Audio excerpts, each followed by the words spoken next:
Ah, Hare Krishna, Hare Krishna, Krishna.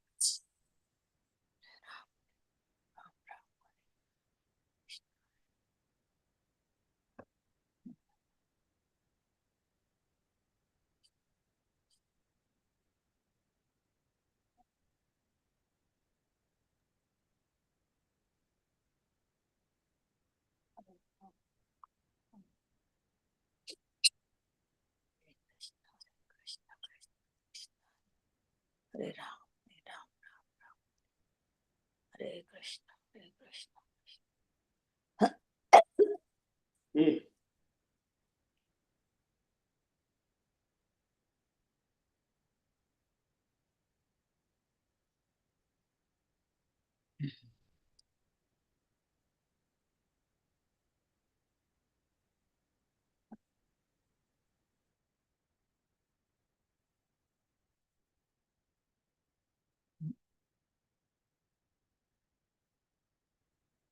वाञ्छाकल्पतरुभ्यश्च कृपा सिन्धुभ्य एव च पतितानां पावनेभ्यो वैष्णवेभ्यो नमो नमः। अनंत कोटि वैष्णव वृंद की जय। नामाचार्य शिल हरिदास ठाकुर की जय। प्रेम से कहो श्री कृष्ण चैतन्य प्रभु नित्यानंद, श्री अद्वैत गदाधर श्रीवासादि गौर भक्त वृंद की जय। श्रील प्रभुपाद की जय। श्री गुरु महाराज की जय। All glories to the assembled devotees. Please accept my humble obeisances. This is Yashamati Priya Devidasi. Once again, welcoming all of you to the mid-morning japa session. I thank all of you for attending this session. Please forgive me for interrupting your ecstatic chanting.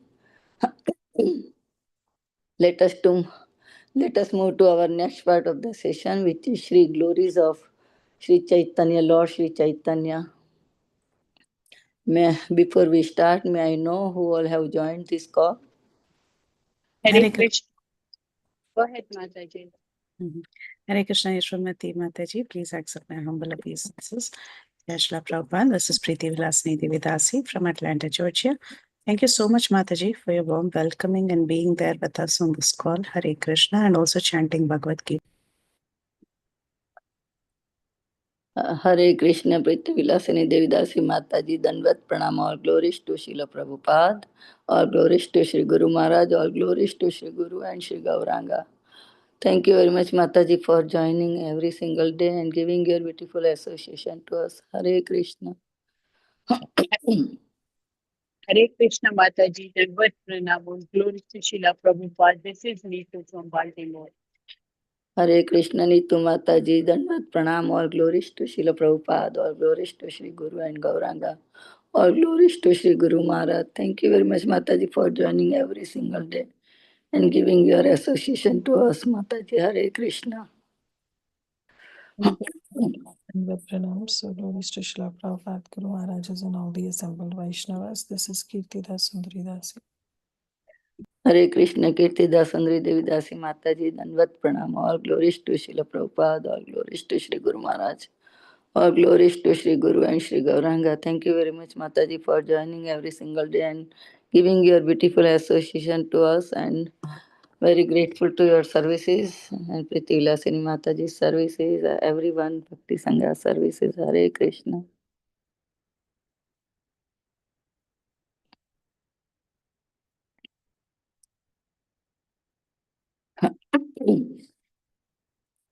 Is there anybody else who would like to introduce themselves? Hare Krishna Mataji, please accept my humble obeisances. This is Varsha from Dwarka, Delhi. India. What's your name, Mataji? Varsha. Varsha. Oh, okay. Hare Krishna, Varsha Mataji. Dandvat Pranam. All glories to Srila Prabhupada. All glories to Sri Guru Maharaj. All glories to Sri Guru and Sri Gauranga. Thank you very much, Mataji, for joining. Hare Krishna.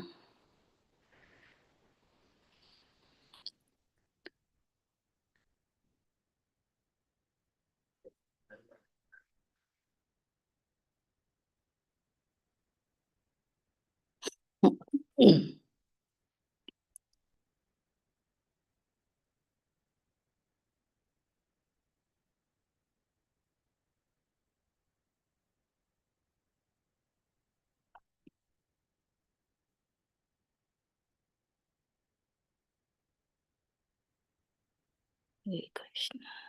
Mataji, it's 11, so I'm starting the recording. You can. Sure. So welcome to Bhakti Sangha Japa group. Before we start our session, I would like to read Srila Prabhupada's quote for today.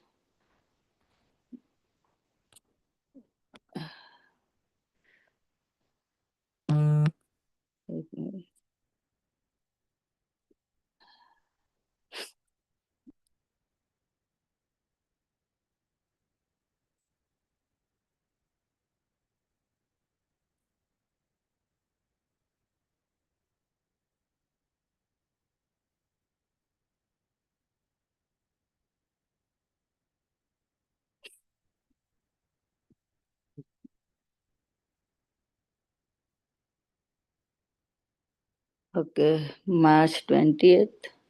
Depend on Krishna because after all, He is the ultimate master of all situations.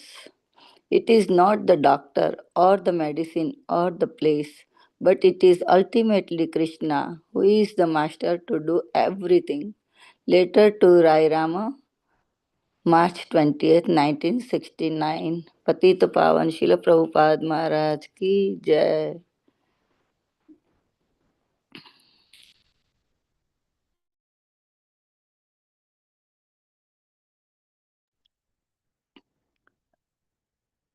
Sorry, Mataji.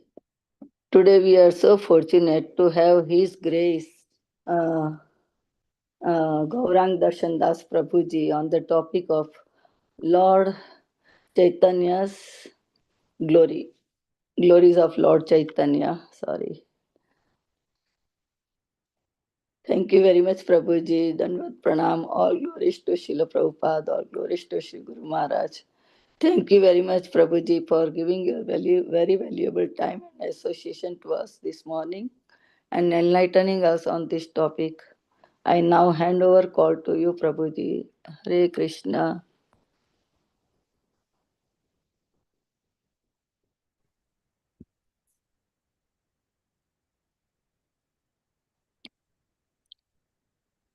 Hare Krishna, Prabhuji. Danvat Pranam.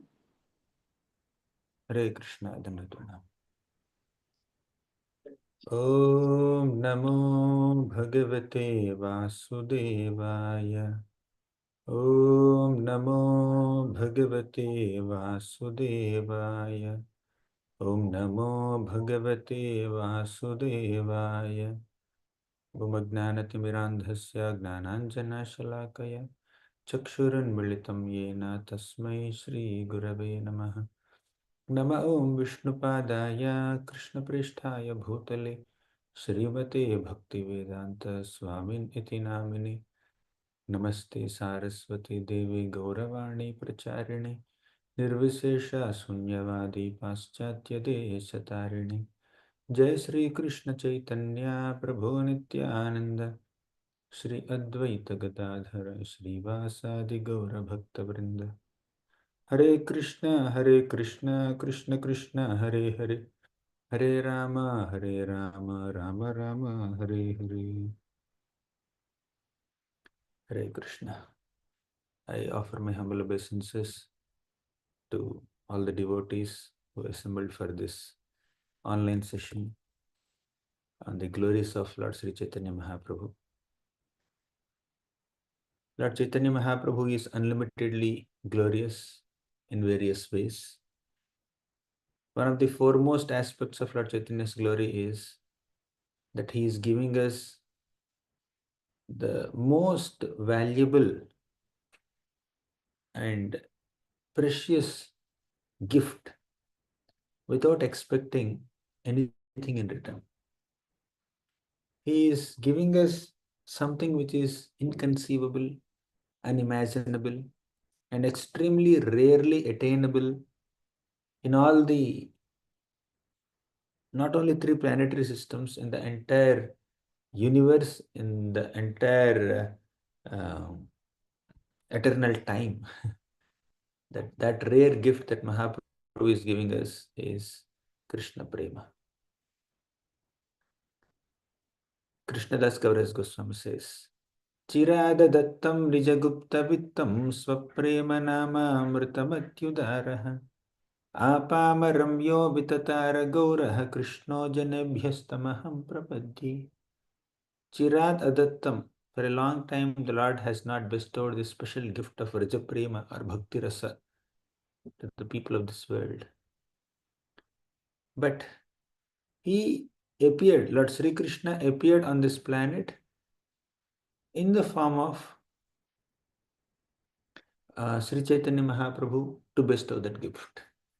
Swaprema Namamrita Matyudara. He is giving his own prema, Krishna Prema Pradayate, through the most accessible and practical method of chanting the holy names of Krishna, which is very, very sweet and very simple.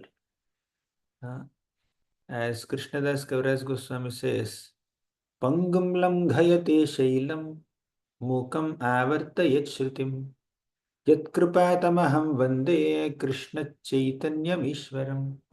Pangam langhayate shailam means a lame man can cross over a mountain. Mukam avartayat shrutim. Muka means a dumb man can recite Shrutis, Vedic scriptures. How? Yat kripatamaham vande Krishna Chaitanya Ishwaram. Only by the mercy of Lord Sri Chaitanya Mahaprabhu this is possible. Durgame pathimendhasya skhalatpadagater muhuhu svakripa yashti danena santah santavalambanam. Very important. Although Lord Chaitanya Mahaprabhu is Krishna himself, he appears as a saintly devotee. Durgame pathimindasya. Our patha is path. Our path from the material world to the spiritual world is very difficult. Durgame pathime andhasya. On top of it, we are blind. Path is very difficult to traverse, and we don't have eyes. And what's happening? Skhalat padakater muhuhu. As my feet are moving ahead, skalat, I'm slipping and falling. Then swapkripa yashtidanena. At that time, the saintly devotees of the Lord will give yashtidana. Yashti means a stick, right? Dana means to offer, to donate. So, Krishnadas Kaviraj Goswami is praying that my path is very difficult and I am blind and my feet are slipping. May the great saintly people help me by granting me the stick of their mercy as a support. For a blind man, there is a stick. He will just hold the stick and then he will just uh, uh, see if there is any obstacle in front and then he will move ahead. So, Lord Chaitanya Mahaprabhu, he himself acted as a saintly devotee and he empowered so many saintly devotees who are distributing sticks out of their mercy. They are distributing sticks to the blind people of this material world, especially the blind people of Kali Yuga. And that stick is the holy name of Krishna. It is the holy name of Krishna that brings us closer to Krishna's lotus feet. Without holy name, it's very difficult. As Srimad Bhagavatam also says, Kalir dosha nidhe rajan aste eko mahan gunah kirtanadeva krishnasya mukta sangaha param rajet. Kalir dosha nidhe rajan. This Kali Yuga is a dosha nidhi, is an ocean of faults, shortcomings, deficiencies. But aste eko mahan gunah, there is one good thing. What is that? Kirtanadeva Krishnasya Mukta Sangaha Param Vraje. That Kirtana, chanting the holy names of Krishna, will enable one to attain Krishna's lotus feet. That is the speciality of this Kali Yuga. And in Kali Yuga, in this Kali Yuga, Lord Sri Chaitanya Mahaprabhu appeared. Krishna appeared as this Channavatar or Yuga Avatar to spread the holy names of the Lord. He personally chanted and then he taught all of us. So, Lord Chaitanya Mahaprabhu himself is acting like a saintly devotee and he empowered so many other devotees to teach the path of bhakti. Once, Lord Chaitanya Mahaprabhu met Rupa Goswami and Sanatana Goswami at Ramakeli. And after that, he met them individually, one to one, at Dashashwamedha Ghat and also at Varanasi. Prayaga and Varanasi, he met them separately. Then, when he met them, he told them, please come to Jagannath Puri. Rupa Goswami, you go and settle in Vrindavan, and after some time, make a visit to Jagannath Puri once I go back and stay there. Now I'm on my way to Vrindavan. Then he also said to Sanatana Goswami, please come. So Rupa Goswami, according to the instructions of Lord Chaitanya Mahaprabhu, he went to Vrindavan and he desired to write a book on Krishna Leela. He composed some Mangalacharan and then he started traveling. He went to Bengal, Gaudadesha. And while traveling, he's thinking about how should I write. He started making some notes, right? So writers, they plan the book, how many chapters should be there in this book, and what story should I start? Should I start with philosophy or story? Some planning should be there, some notes should be there. He started writing.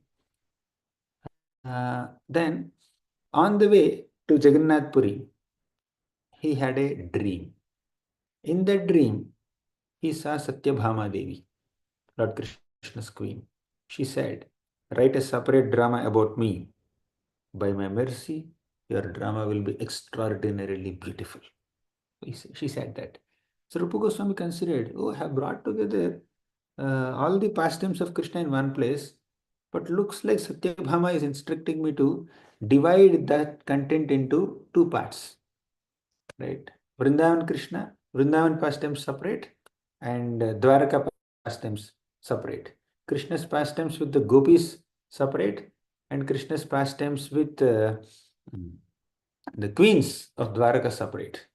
So this is Parakiya Rasa and that is Swakiya Rasa. Both are Madhurya, but their rasas are different.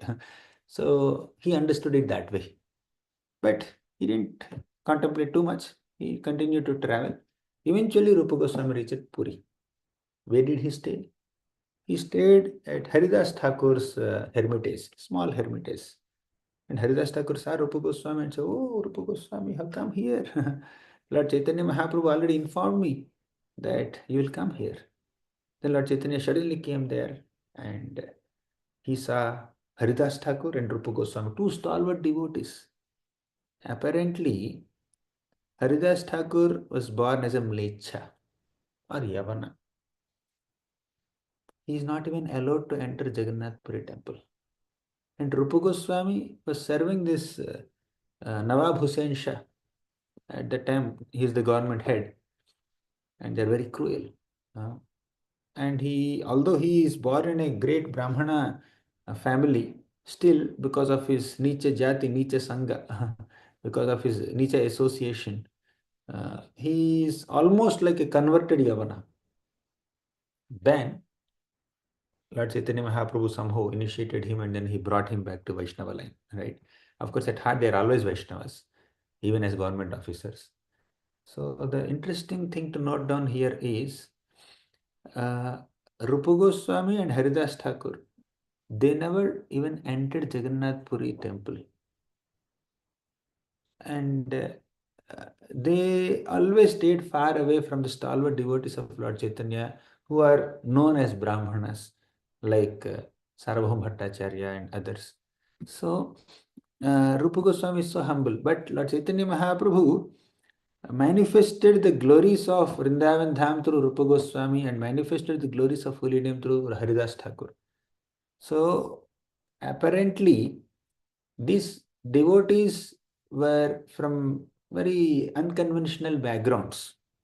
In the society, they don't have so much of quote-unquote respectability in one sense. But Mahaprabhu gave them greatest respect and greatest honor and made them authorities on the science of bhakti.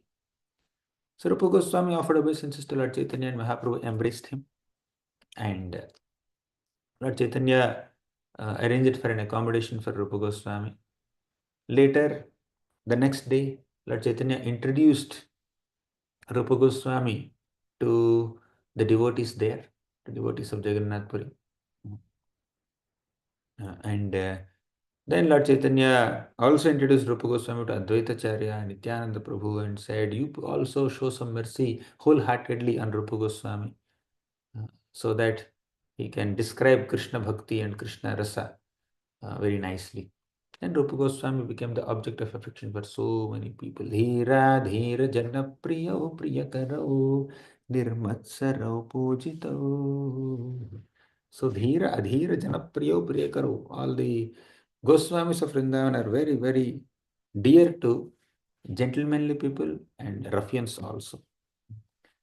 So in this way, Rupa Goswami continued to stay in Jagannath Puri, and eventually Gundicha Marjan event came, and then he participated. And then one day, Lord Chaitanya Mahaprabhu came to Rupa Goswami and said, Rupa Goswami, don't take Krishna out of Vrindavan. He does not go anywhere else at any time. Vrindavanam parityajya sva kvachin naiva gacchati. Padamekam na gacchati. He wouldn't go out of Vrindavan. Don't take him out of Vrindavan. Then Rupa Goswami was surprised. Oh, Satyabhama gave me an order when I was on my way to Jagannath Puri. She appeared in my dream. And now Lord Chaitanya Mahaprabhu is confirming it. Therefore, I must separately write this two dramas. Let me not mix both. So Vidagdha Madhava and Lalita Madhava. Vidagdha Madhava is a book that's filled with Krishna's pastimes in Vrindavan. Lalita Madhava describes Krishna's pastimes in Mathura and Dwarka. That's how Rupa Goswami divided his book. Then eventually Rath Yatra came, and Lord Chaitanya Mahaprabhu, as usual, he ecstatically danced in Jagannath Rath Yatra. And especially in the Rath Yatra, Lord Chaitanya Mahaprabhu is singing a special song.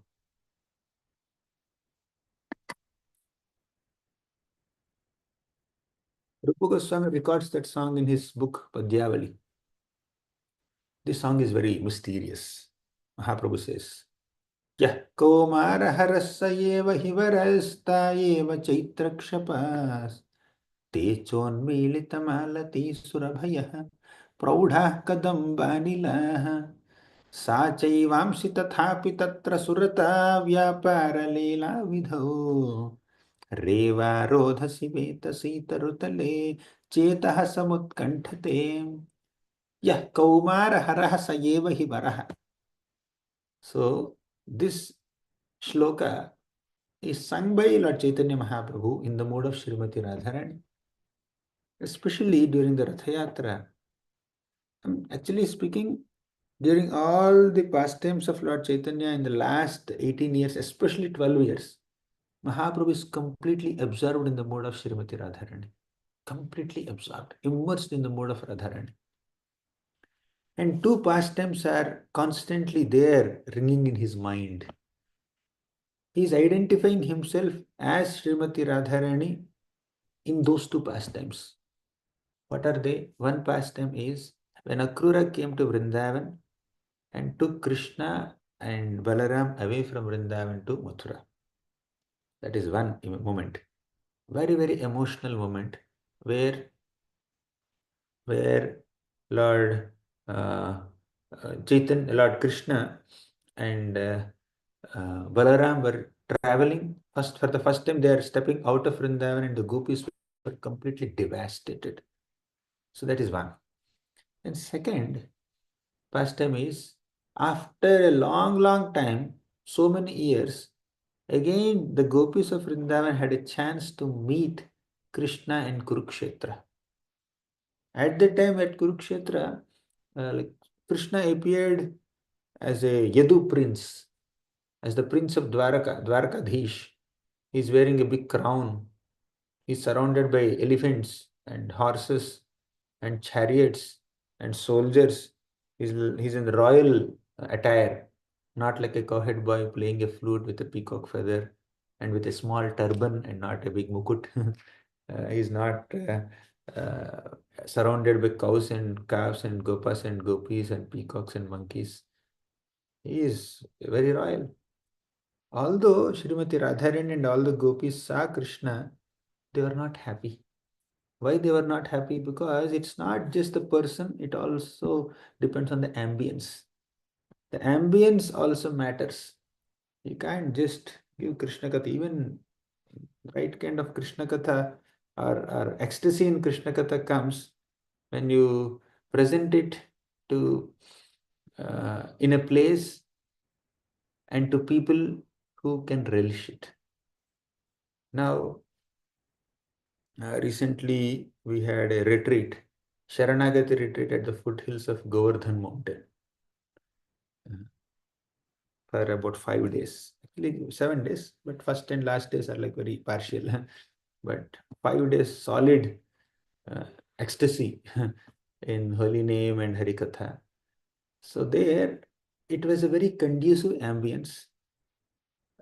In Vrindavan Dham at the foothills of Govardhan mountain, right next to great devotees like Sachinandan Swami Maharaj, Bhujan Prabhu, and many other devotees. So that experience is different.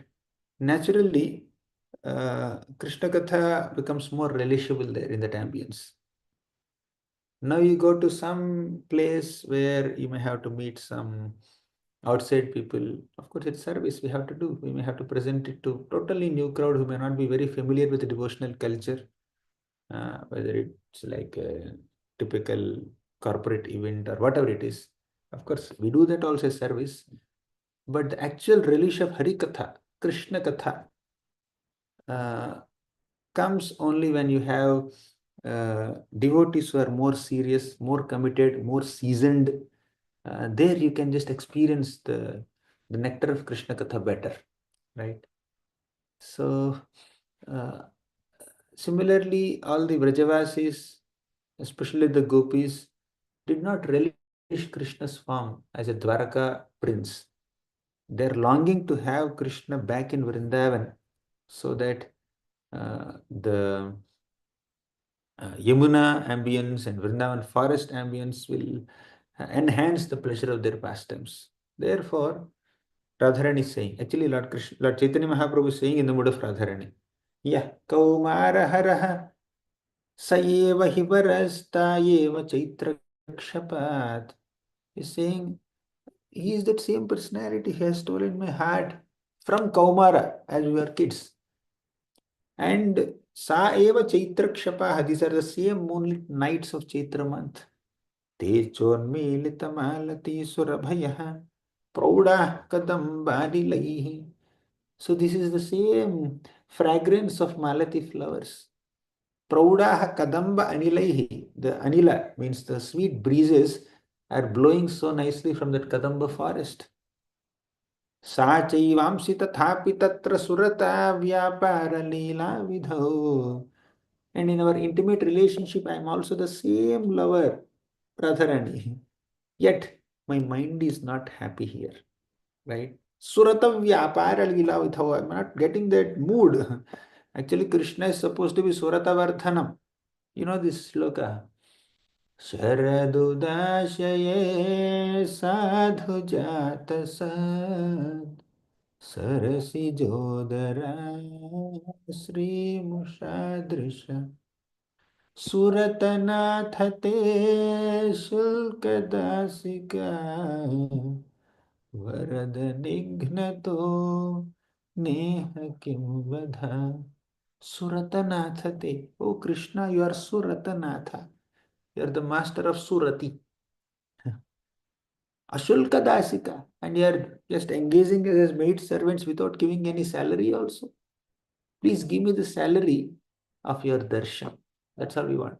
The Lord is Suratanatha, but here he is saying, Sachaivamshi tathapi tatra surata vyapara leela vidho. I am not experiencing that surati. Reva rodhasi veta sita rutale chetah samutkanthate.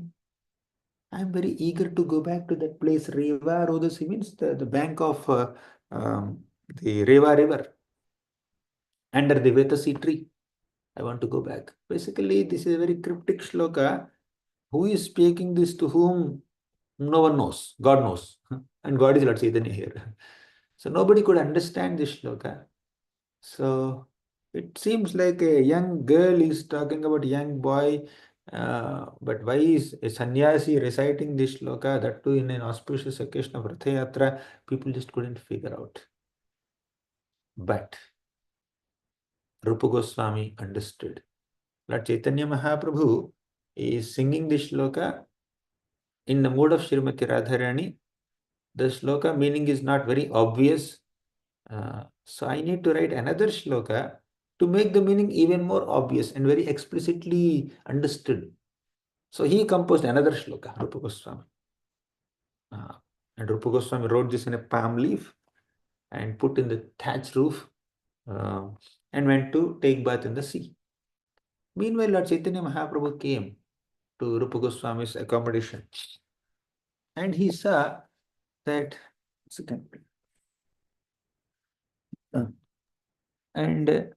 he saw that he saw that Rupa Goswami has written a shloka on a palm leaf. Then Rupa Goswami completed his bath and he came back to his hut and he saw Lord Chaitanya Mahaprabhu and he fell flat at the lotus feet of Lord Chaitanya. And Mahaprabhu said, "Hey, you have written this shloka?" He just mildly slapped. Once he said, it's a loving tap. How did you know my heart, which is very confidential? I sang this shloka in Ratha Yatra, nobody could understand it except me and Jagannath, and maybe some intimate associates like Swarupa Damodar Goswami and Ramanandra could understand, but everybody could not understand. So Swarupa Damodar Goswami was right next to Lord Chaitanya, and Mahaprabhu showed this shloka written by Rupa Goswami to Swarupa Damodar Goswami and said, "Swarupa, see, he has understood my heart." Then Swarupa Damodar Goswami said, "I understand that you must have bestowed your causeless mercy upon Rupa Goswami. Otherwise, how could he understand the inner meaning of your verse, which no one can understand?" Lord Chaitanya said, yes, I met Rupa Goswami at Prayaga. And I understood that he is very eligible, suitable person to be empowered with the knowledge of rasas. Therefore, I have given him all instructions on this rasas. Then Swarupa Damodar Goswami said, this is a very unique composition that he has written. So in this way, Rupa Goswami is getting so much mercy.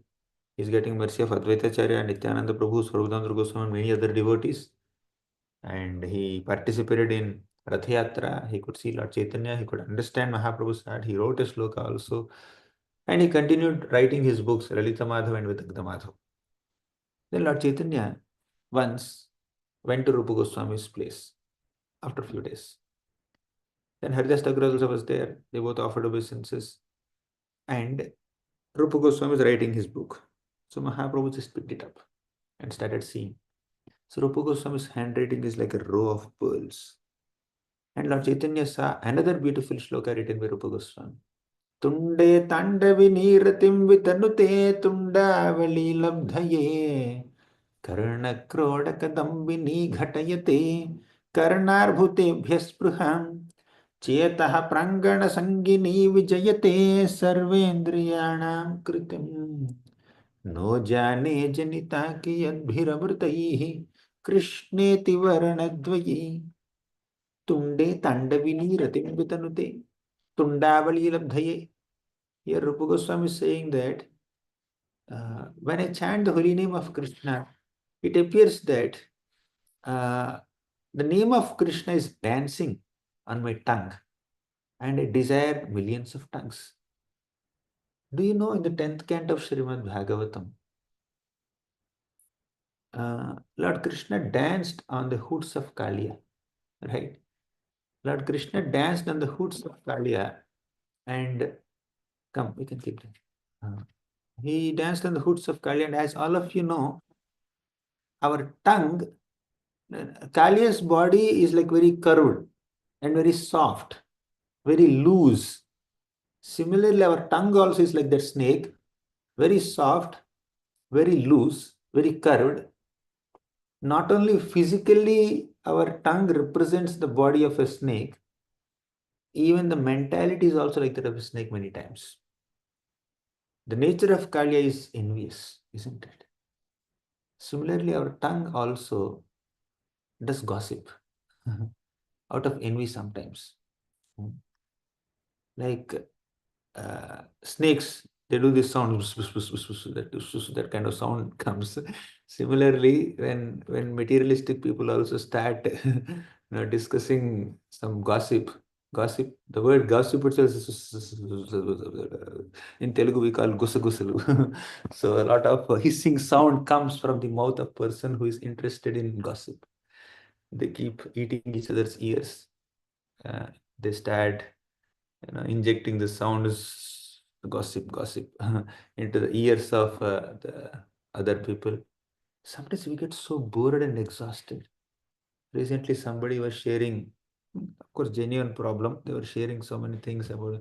I said, I'm very tired. I have no bandwidth to go through all this. I can't hear. They're just speaking about another devotee. I just heard out of whatever courtesy for a while, but after some time it's getting too much. Enough. I had no bandwidth to hold all this stuff. Uh, so our tongue is like Kalia. Just like snake moves like this, tongue also moves like this. Snake makes some hissing sound, tongue makes gossip. So just like when Krishna danced on the hoods of Kalia, whichever head is not bending, Krishna is jumping on that head and started pushing it down and making it humble. So Krishna danced on Kalia's hoods and made him humble. Similarly, we need to allow the name of Krishna, which is non-different from Krishna, to dance on our snake-like tongues. Tongue is like snake. Let Krishna's holy name dance on the tongue. Then the gossip tendency, the envious talk will just go away, right? So to control the tongue, to indulge too much in gossip, whenever you get time, utilize the tongue to chant the name of Krishna. That's what Rupa Goswami is indicating. Tunde tandavi niratim vitanute tundavali labdhaye. So he is saying that one tongue is not sufficient to relish the nectar of Krishna's name. Whenever I say Krishna's name, it's like Krishna dancing on my tongue. And I desire many, many tongues. Karnakrodakadambini ghatayate karnarbhutebhya spraham. Karnarbhutebhya spraham means whenever the name of Krishna is entering my ear holes, I desire millions of ears. Chetaha prangana sangini vijayate sarvendriyanam kritim. And when the name of Krishna is dancing in the courtyard of my heart, all my senses become completely inert. My senses are becoming inert and I don't feel like doing anything. Just like when you're watching a movie and if the movie is very interesting, you don't feel like turning your head in any other direction. You feel that, oh, let me just focus on this movie only. And even if somebody is calling you, you don't respond to them. No jane janita ki yadbhiramurtaihi krishneti varnadvayi. I don't understand what great nectar is embedded within these two syllables, Krish and Na. And this is the glorification of Rupa Goswami's about the holy name of the Lord. And Mahaprabhu heard it. Mahaprabhu read it. He felt that I have not heard a sweeter glorification of Krishna's name so far. This is the sweetest glorification of Krishna's name that I have heard so far. I have not heard such a sweet glorification earlier.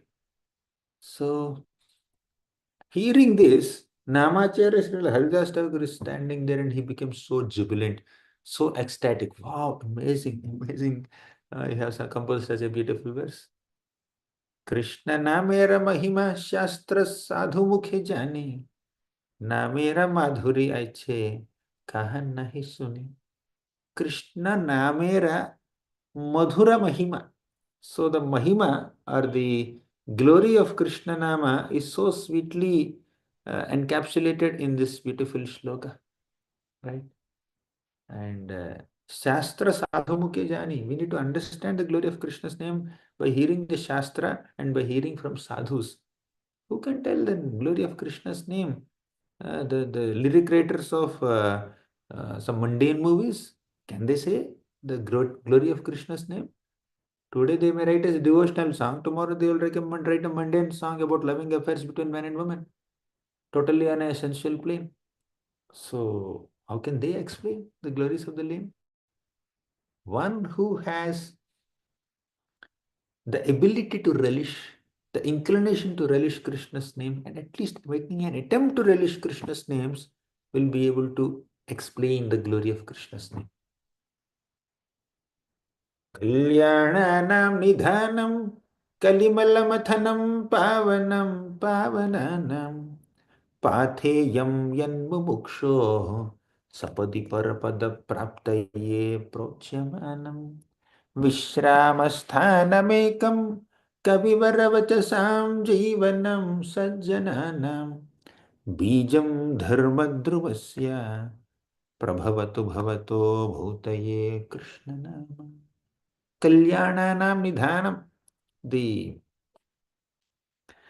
name of Krishna is an abode of all auspiciousness. Kalimallamathanam pavanam pavananam. And Kalimallamathanam. This holy name of Krishna can completely destroy Kalimala, means the contamination of Kali Yuga. Pavanam, Pavananam, of all the purifying agents, the best purifying agent is Krishna's name. Just remember Krishna's name, you'll be purified internally and externally. As simple as that. Om apavitraha pavitro va sarvavasthangato piva yah smaret pundarikaksham sabahya abhyantara suchihi. So just by smaran of that pundarikaksha, lotus-eyed Krishna, our internals and externals are completely purified.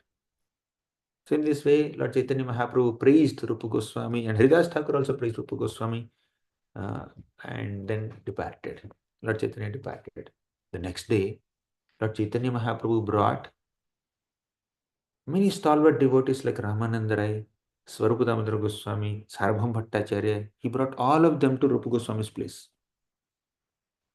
And he started praising Rupa Goswami's qualities as if he had 5 mouths in front of all these great devotees. Interestingly, Lord Chaitanya Mahaprabhu was praising Rupa Goswami in front of these devotees and examining them, testing them. He's testing them. How will they feel? When another devotee is praised in front of us, consciously or unconsciously, an immature sadhaka may feel insecure. Insecurity is a product of immaturity. If we are mature enough, we understand that every devotee is blessed by Krishna and gifted by Krishna in a unique way. But if we are not mature enough, then we think Krishna is partial. Krishna gave more talents to these devotees, more skills to these devotees, more fame to these devotees, and he has not given that to me. Or we may think that this devotee doesn't deserve so much glory, so much praise. Why is he so influential? Why is he so popular? Why he is doing so much service? Why is he interacting so closely with Guru Maharaj while I am not getting so much time? Why is he getting to worship the deities while I am so far away? Why is he in the front line and limelight while I am in the dark shadow? Envy. This is called envy. Jealousy. Inferiority complex. Intolerance. This is the nature of Kali Yuga neophyte practitioners of bhakti. Of course, by practicing bhakti, one day they will overcome envy. So, Lord Chaitanya Mahaprabhu does not tolerate pride or envy even in his associates. In fact, the associates have a greater test.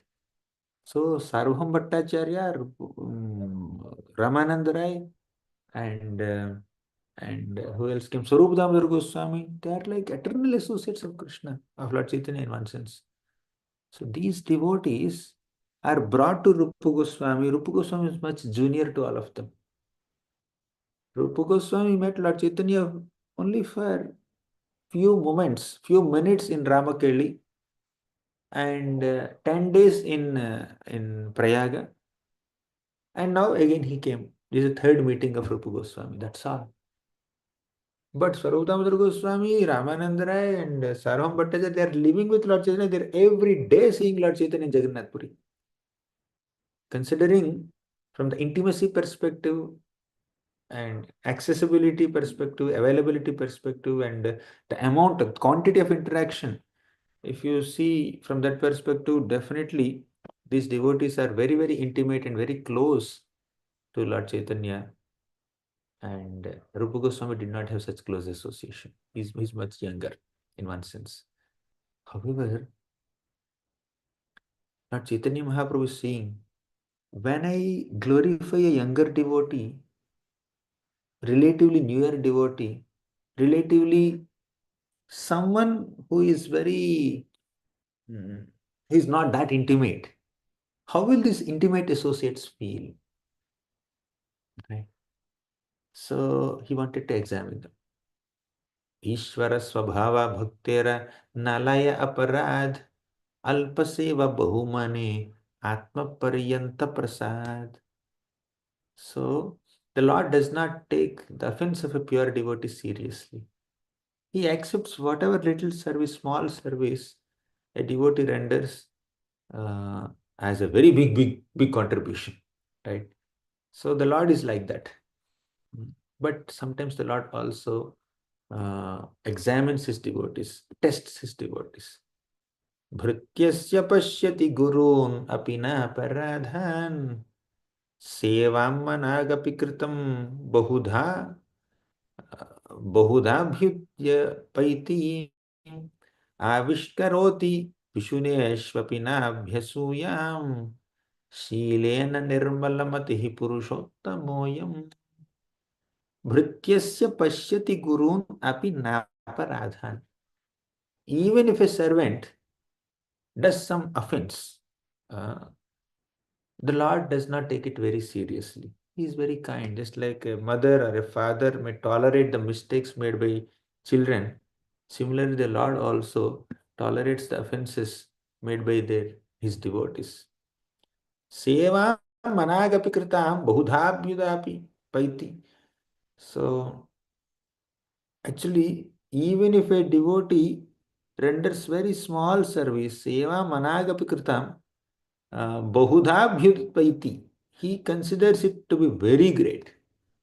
And avishkaroti pishuneshvapi nabhyasuyam, even if an envious person blasphemes the Lord doesn't become very angry. This is how the Lord is very, very kind and affectionate towards his devotees. So when Haridas Thakur and Rupa Goswami saw Lord Chaitanya coming with his intimate devotees, they both fell flat at the lotus feet of all these devotees and the Lord and offered prayers to the Lord. So here Lord Chaitanya Mahaprabhu is extremely merciful to Rupa Goswami, and he wanted his devotees, other devotees also to show that mercy, and on top of it he's also testing them. Sometimes when the Lord gives us a spiritual privilege to do something which is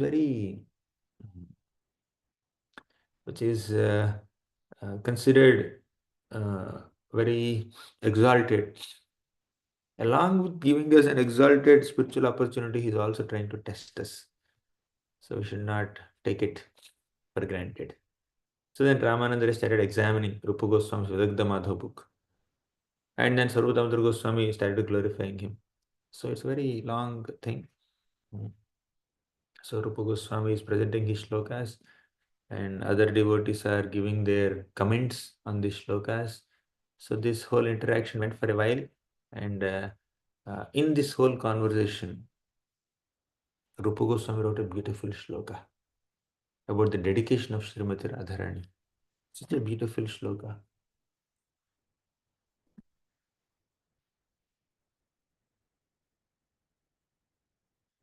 So this is shloka about Srimati Radharani.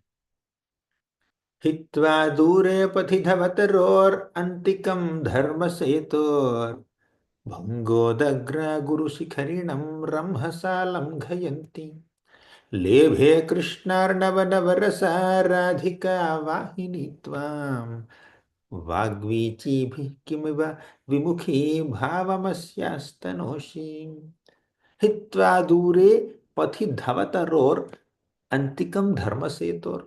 What did Srimati Radharani do to reach Krishna? Hitva dure pati dhavataror. Dhavataru. Dhava is husband. Taru is a tree. Hitva dure. She has left the tree of her husband far behind. Then dharma setor antikam.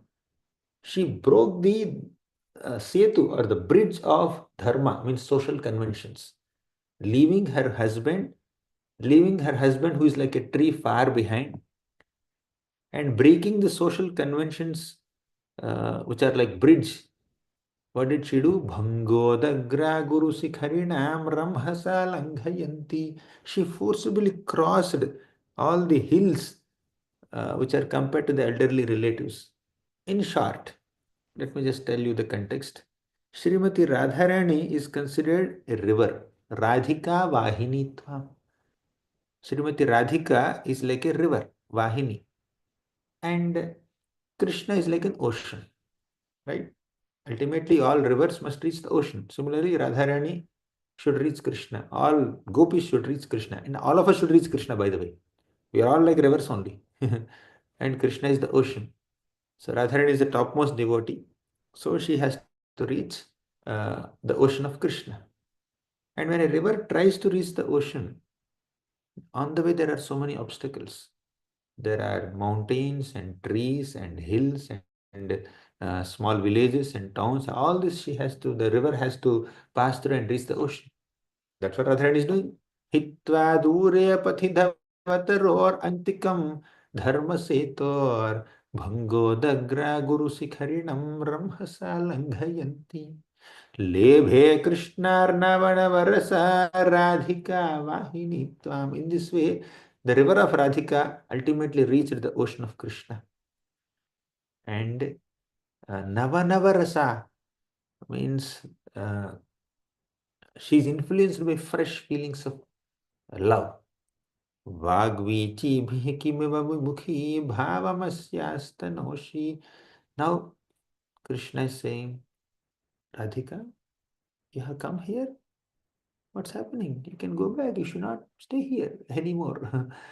This is when Krishna is joking with her, of course. But now you, Krishna, are turning her back by the waves of unfavorable words. Sometimes when the river is trying to merge into the ocean, at the junction, ocean is just roaring with waves, apparently trying to push the waters of river back. Okay, my waves are so high. And those waves are compared to Krishna's words, right? So Purnamasi is speaking to Krishna, hey Krishna, please don't turn her away. Allow her to come in. In this way, Rupa Goswami wrote such beautiful shlokas glorifying Radha and Krishna in his book. And he started reciting so many shlokas in the book. And all the devotees become so ecstatic. So Lord Chaitanya Mahaprabhu revealed the non-envious nature of Swarubadamdra Goswami, Sarvabhauma Bhattacharya and Ramananda Rai. And also Lord Chaitanya Mahaprabhu revealed the humility of Rupa Goswami and Haridas Thakur, especially Rupa Goswami. So when all these wonderful stalwart devotees are praising Rupa Goswami did not have a trace of pride or arrogance or a sense of superiority complex. And when when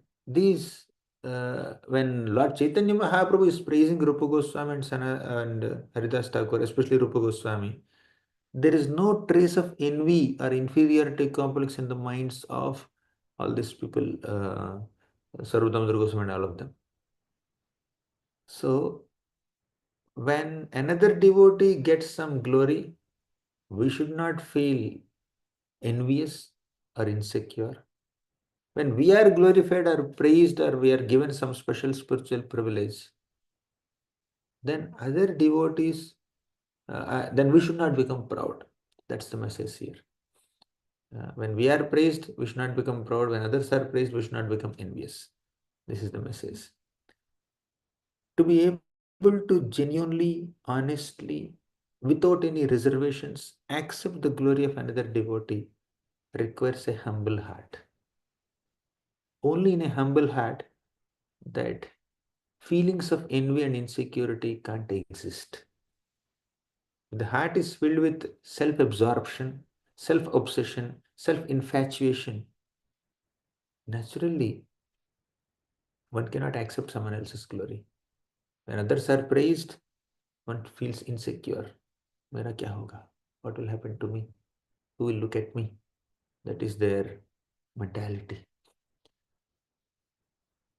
Lord Gopinath Ji in Ramana temple had stolen a pot of Amrit Keli Kheer for Madhavendra Puri.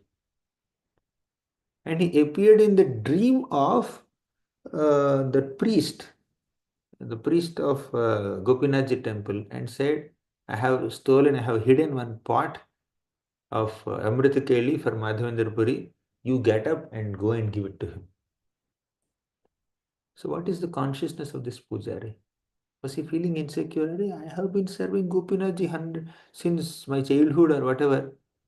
Year after year, month after month, day after day, I am the one who is serving him. He never stole a single pot for me. And some stranger came, some new devotee came here for the first time. He is coming to the temple and the Lord is stealing for him. You may be staying in one place, in one center, and serving the presiding deities there. And you may be doing regular services to that deity. But don't think that you are more dear than some stranger or visitor, visitor of the temple. A visitor may be more spiritual advanced and more dear to Krishna than someone who is regularly serving. It can happen. It's not that it's necessarily so. Definitely, the devotees who are residing locally are rendering more service, more dedicated service, and yet the Lord does not see who is in close physical proximity with him. That shows all deities are one in one sense, right? Yes, different deities are carved in different ways, but ultimately all of them are Krishna only. And one who loves Krishna sincerely will get all attention from Krishna, even if the devotee stays far away. So in those days, nobody clicked photographs of Gopinath Ji and uploaded on website, and Madhavendra Puri is not downloading the dailydarshan.com and seeing the darshan of Gopinath Ji, Ramana Gopinath on his laptop or in his phone or in his, he does not have any Netrotsav darshan WhatsApp group where he can see daily darshan. For the first time he is coming there. But still, the intimacy between Gopinath Ji and Madhavendra Puri is so much that Gopinath Ji changed his name only after Madhavendra Puri came for a visit. What is that? Khirchor Gopinath. He became Khirchor Gopinath. This one devotee's first visit to a temple made the deity famous. Can you just imagine the extent of love a devotee has? Suddenly, a new devotee may come to the temple for the first time, and we may be serving in the temple for 10, 15 years, 20 years. They may have more love for the Lord than us. Recently, one devotee came. I'll not tell name. He's a well-known devotee, anyways. He came to Vrindavan Vihari temple, and this devotee sees our darshan, and he even sees the gopi dots that we put on Vrindavan Vihari's face. And he's such a big fan of Radharani and Vrindavan Vihari. He had tears in his eyes as he's recollecting the darshans he saw online, and he's asking, give me some more pictures. I would like to see darshan while doing japa. I want to see the beautiful forms of Radha Vrindavan Bihari. I was thinking I never had so much love for Radha Vrindavan Bihari as much as this devotee had. Probably he's seeing for the first time or second time in his life the deities. So people can love the deities or Krishna, although they are not so much in physical proximity. So we should never feel that actually an exalted devotee never feels that I am exalted. However intimate the devotee's connection with Krishna may be, the devotee feels that I lack in my service attitude, I lack in my service, I am not so close to Krishna. So it is this mood that is pleasing to Krishna. If this mood is not there, then we cannot get that satisfaction in bhakti. Satisfaction in bhakti is in selflessness and in humility. If we are satiated, or if we feel that yes, I have reached the limit of bhakti, then there's nothing more to move ahead. Right? If you also feel if you feel that you're already on top, there is no scope to move further. Then there is boredom there. But if you always feel that I have to go to greater heights, I need to increase and expand my love. I have to go to infinite heights. Then there is excitement, isn't it? If you come to dead end, there is no movement. Journey ended there. But in bhakti, there is no dead end. Although the gopis of Vrindavan have infinite love for Krishna, every moment that infinite love for Krishna is expanding. And Krishna's beauty is already infinite, unlimited beauty. But whenever the gopis come close to Krishna, Krishna's beauty increases. And the gopis' happiness in seeing that beauty increases.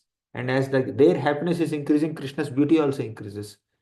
Like that, there is a competition between Krishna's beauty and the gopis' satisfaction seeing that beauty. And in this competition, nobody accepts defeat.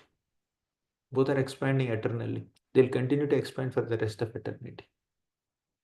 So, all this we can understand when we have really genuine humility. Without genuine humility, it's very difficult to understand the finer nuances of bhakti.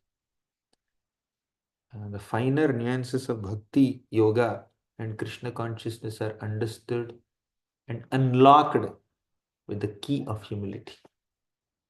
So, this deeper realizations of bhakti are like a big treasure pot, treasure box, and the lock, it's locked.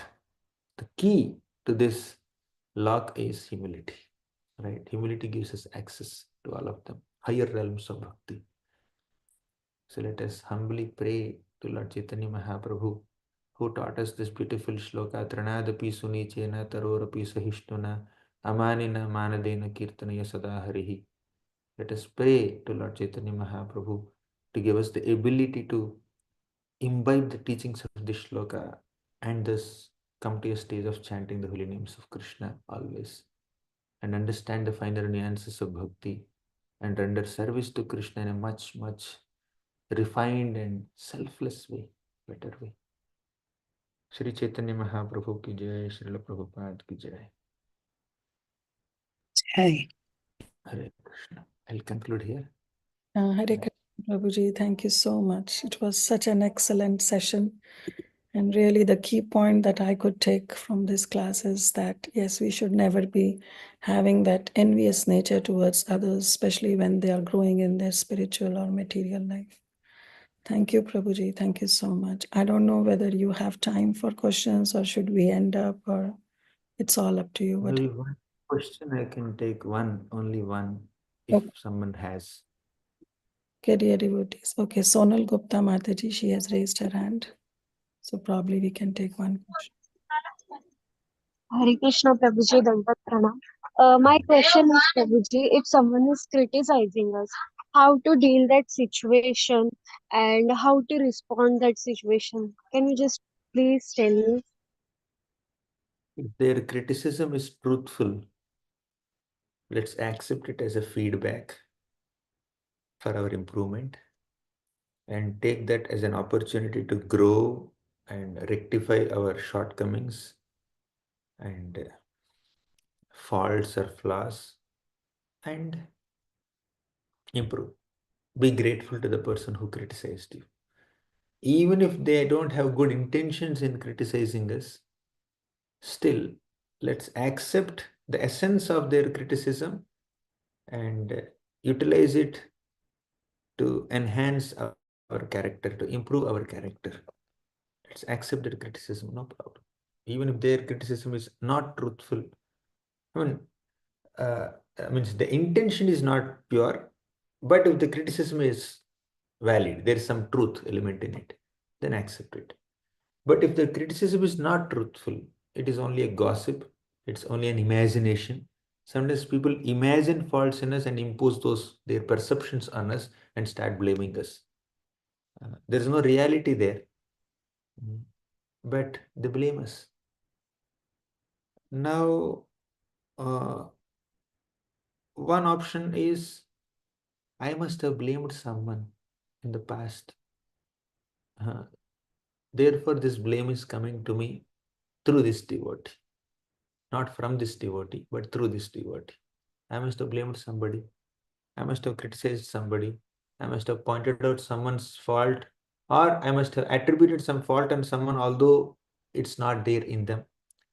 So Krishna is giving me the reaction through this devotee. We should accept it like that.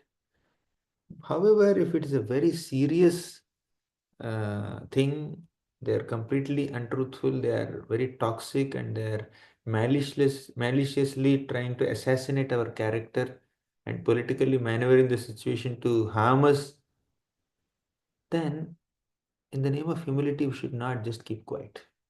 In the name of tolerance, we should not allow ourselves to get exploited. Do the needful, give a clarification, give a proper explanation, and if they're wrong, prove that they're wrong. Prove your innocence, nothing wrong in it. Just like Satrajit blamed Krishna. You have stolen my Samantakamani. You have killed my brother. What did Krishna do? He proved his innocence. So when people are really toxic and they are unnecessarily blaming us, and the blame is really severe, and it's making us very uncomfortable, and it's attacking our integrity in the society, then it's our responsibility to protect our own honor and do the needful to establish the truth. But if there is any truth in the other person's criticism, we should be humble and honest enough to accept it and work on it. If there is absolutely no truth, then you can prove your innocence. But if there is some truth, let's be honest, let's be humble, let's accept it. And even if there is not much truth, still, if it is not so severe, not so serious, it's okay, no problem. You can't always establish your innocence in front of everybody. It's okay. Let things happen the way they're happening. Don't take it too seriously. Forget it. But if it's some serious, significant, then address it. Internally reconcile that it's only a reaction to my past misdeeds. But if it is required, externally address the situation also. Thank you very much. Shri Chaitanya Charitamrita ki jai, Srila Prabhupada ki jai. Hare Krishna. Thank you, dear devotees. So we'll end our call here.